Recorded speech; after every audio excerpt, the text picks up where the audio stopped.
किस चीज का है? कहीं राम या रहीम का नहीं है। ये उत्सव है हमारी एकता का, हमारी हिम्मत का और हमारी विजन यानी हमारे सपनों का।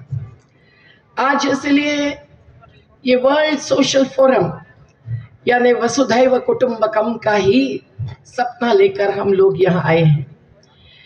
और हम सब लोग, कल वैलेंटाइंस डे था, इसलिए इस नेपाल की भूमि पर पधारे। तो I love Nepal, I love Himalaya, I love Kathmandu, I love world social forum, यही कहकर इसमें शामिल हुए। हम लोग ग्लोबलाइजेशन के पक्ष में नहीं है, हम लोग इंटरनेशनलिज्म के पक्ष में हैं। अपन जागतिकीकरण यानी वैश्वीकरण यानी पूंजी और बाजार का व्यापार नहीं मानते।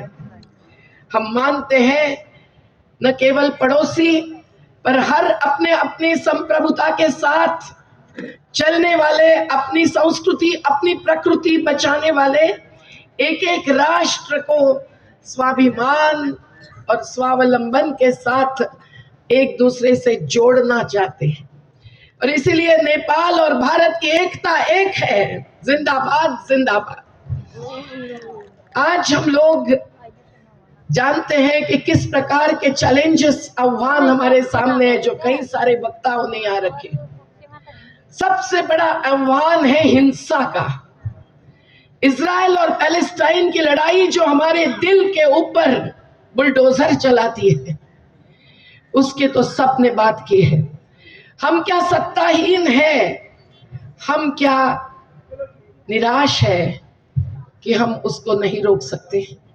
हमारा दिल तो दहलाता है, पर अगर इतने सारे लोग जिनके साथ हजारों हजारों लाखों लोग हैं, उसमें दलित है, आदिवासी है, महिला है, हमारे दिव्यांग लोग यहाँ आए हैं और नृत्य तक यहाँ पेश कर चुके हैं। कौन नहीं है यहाँ? आदिवासी, इंडिजिनस कम्युनिटीज है, फार्मर्स है, किसान है, मजदूर है।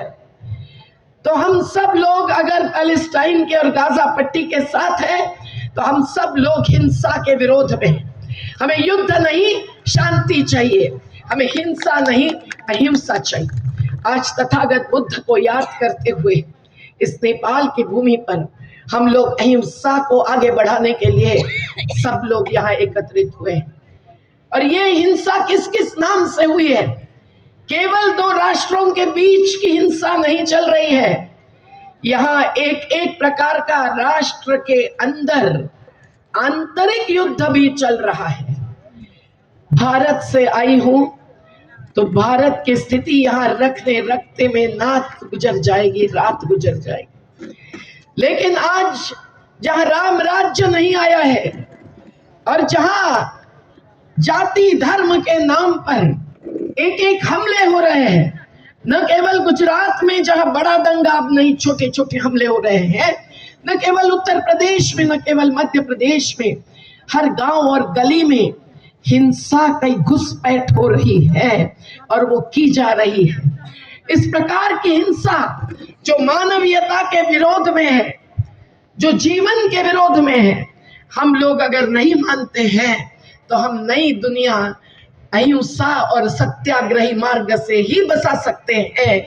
यही हमारा संकल्प इस फोरम से जाहिर होना चाहिए। हम देखते हैं कि हिंसा विकास के नाम पर भी हो रही है। किस प्रकार का विकास जो कि उद्ध्वस्त कर रहा है न केवल हिमालय को, न केवल उत्तराखंड को, न केवल कोसी को, पर नर्मदा को भी।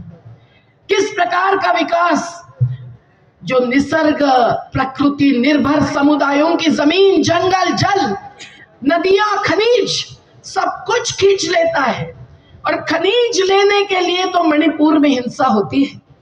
वो कुकी विरुद्ध मैती की लड़ाई नहीं है, वो कुकीज की जमीन के नीचे की खनिज संपदा पर जिन गीधों की नजर है, जिनके साथ 2017 से एमओयूज हो गए हैं, उनको ही वो खनिज हिंसा का मुद्दा बनाते हैं। तो आज हम देख रहे हैं कि विकास के नाम पर किस प्रकार का हमला हो रहा है। दलितों का चरागाह छीना जाता है, आदिवासियों का जंगल खत्म किया जाता है, और नदियां अविरल बहने नहीं दी जाती है, न निर्मल बह सकती है। आज कोसी की लड़ाई नेपाल विरुद्ध भारत की लड़ाई नहीं है। कोसी की लड़ाई विकास विरुद्ध विनाश की लड़ाई है।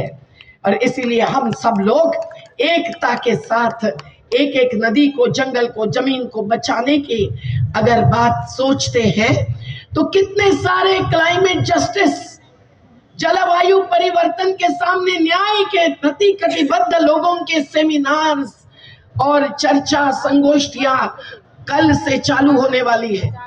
हमारा तो ऐलान है कि से सब लोग एकत्रित आए, और जो जलवायु परिवर्तन आया है वो विकास की गलत अवधारणा के साथ कारण आया है।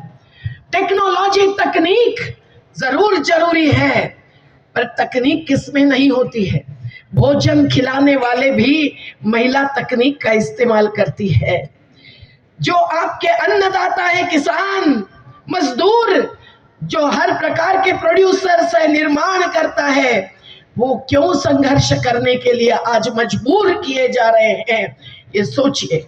ये तकनीक की चॉइस, टेक्नोलॉजिकल चॉइस अगर आर्टिफिशियल इंटेलिजेंस की तरफ जा रही है तो ये हिंसक और हिंसक ही होने वाली है, और आज भी है। और इसीलिए हम लोगों को विकास की अवधारणा को बदलना है, तो हम लोगों को विकेंद्रीकरण, लोकसभा में नहीं, ग्राम सभा में विकास का नियोजन, यही हमारा नारा नहीं, संकल्प होना जरूरी है। हम अगर जल का नियोजन करना चाहते हैं तो कोसी हो कि नर्मदा हो, बड़े बड़े बांध बनाना, तटबंध उनसे नदी को बांध देना, और फिर तटबंध टूटने से कुसहा त्रासदी से लाखों लोगों का ध्वस्त होना, ये हम नहीं चाहते हैं। हम चाहते हैं कि नदियों को तो बहते रहने दो, पर जंगल जिनके बिना ऑक्सीजन नहीं आएगा, ये हरे